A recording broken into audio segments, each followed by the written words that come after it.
Hello everyone, this is Melissa at the Craigsville Public Library, and I wanted to say hi to you on this snowy day. You're stuck at home today, so I wanted to share a book with you so that you could enjoy. I also want to tell you about the new playroom that we have in the back of the library. We have games that you can come and play. We have different types of STEM toys.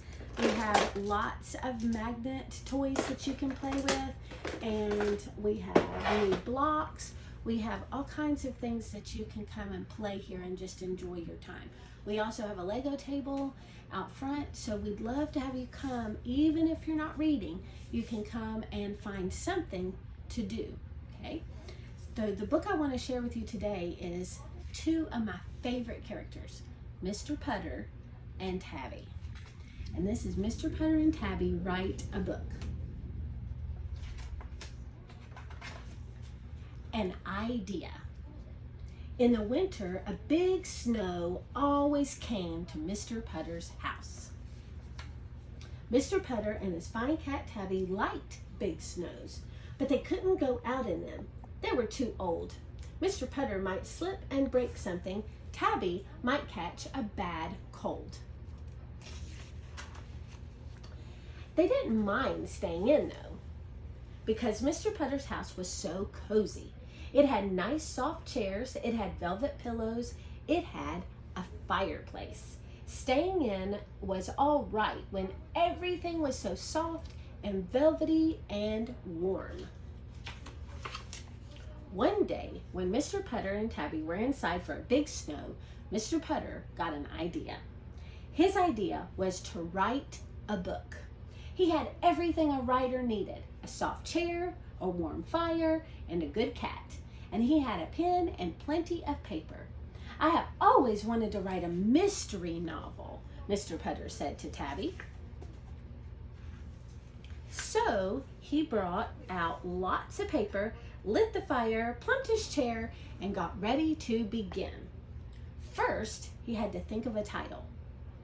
He thought and thought and thought. Finally, he told Tabby, "I shall call my book The Mystery of Lighthouse Cove." It was a very good title. It was full of mystery. As a boy, he had read lots of books with titles like that. Mr. Putter was so pleased he decided to fix a snack. He went into the kitchen and fixed a big apple salad, a pan of corn muffins, some custard pudding, and a cheese ball. Mr. Putter spent 3 minutes on his title and 4 hours on his snack. Then he took a nap. Mystery writing was not easy work. Chapter 1. On the second day that he was a mystery writer, Mr. Putter had a nice long breakfast with Tabby of oatmeal and tea. Then he settled down to write again. But first he had to stoke the fire, then he had to clean Tabby's ears, then he had to find a sweater, then he had to move his chair closer to the window, and then he had to move it back.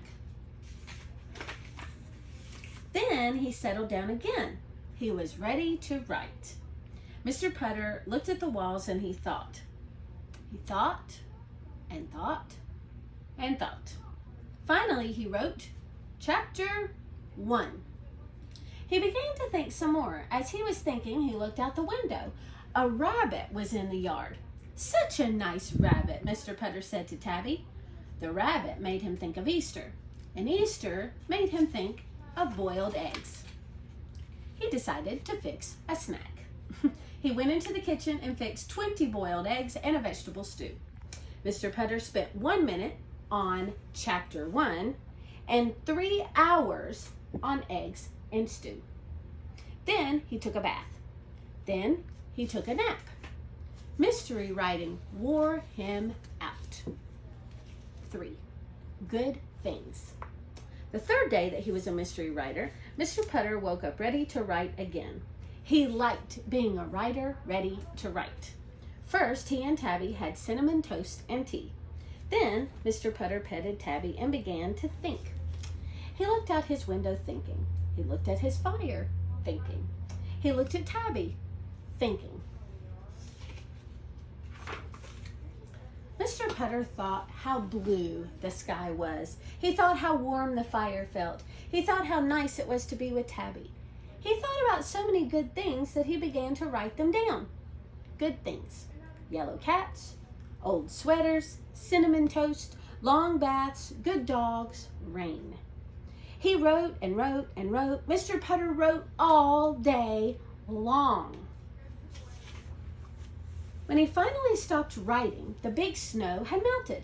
Mr. Putter went next door with Tabby to visit Mrs. Teaberry and her good dog Zeke. They had some French fried butternut squash for supper. Then Mr. Putter read Good Things. When he finished, Mrs. Teaberry said it was enchanting. She said Mr. Putter was a wonderful writer.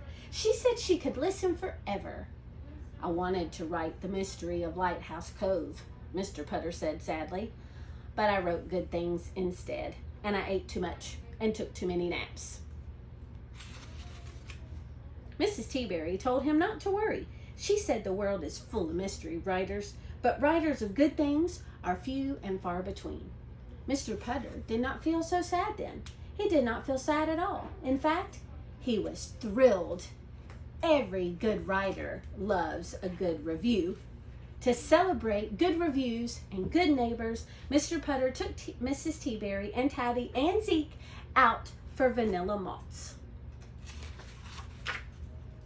And Mr. Putter had so much fun and thought of so many good things that he could not wait for the next big snow, so he could be a writer again. Okay, that's one of my favorites, and we have lots of Mr. Putter and Tabby here if you liked this story and want to come and check out another one. Also, I want to challenge you to see how many good things you can think of. Do you want to be a writer today? Think of as many good things as you can, and when you can, bring it into the library and you'll get a prize. Have a good snow day.